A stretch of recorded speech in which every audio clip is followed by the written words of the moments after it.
Hey, what's up, America? Welcome back to Deranged Liberals mocking the death of Charlie Kirk. Here's a woman that's in college that declares that clinical assassinations should exist and that some people don't deserve free speech. I'll let her fucking talk in her own words about her deranged behavior. Wonder if she works anywhere.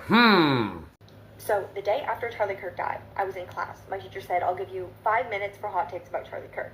I was the only person who raised their hand. I said, I've been saying we need to bring back political assassinations. I don't feel bad, and I don't think that everyone deserves the right to free speech. I think some people should be afraid to express their opinion in public. So this class is literally about revolution in China. All of our readings for this month have been talking about how violent revolution liberated millions of people and liberated women. And then our reading for that day was specifically about democratic dictatorship, where Mao writes about, yes, people deserve free speech, but there should not be free speech for reactionaries and Mao and like capitalists and all these people who are enemies of the revolution, because that would reverse the progress that was made. So after I say this, even though we've been learning all this, all of the hands go up. And you know what people start saying?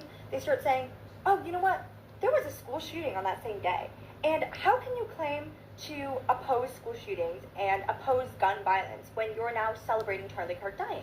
As if those two forms of violence are the same. Like, think critically with what we've been reading in class. And then also stop to consider the fact that Charlie Kirk said himself that he was fine with those kids dying. He's fine with people dying every year if it means that Americans have gun rights. So, and then the worst thing that was said in that class was that it was a shame that Charlie Kirk died because he was such a huge figure in the right-wing movement. And now, who will the left debate? Now there's no one to have like productive conversations with. He used that word.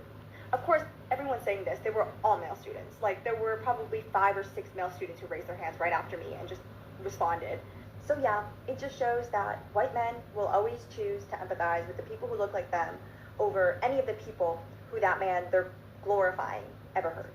So did you see how she made it all about race at the end, turned it to herself, making herself a victim, even though she mocked Charlie Kirk's death, called for clinical assassinations, and as an open revolutionary communist?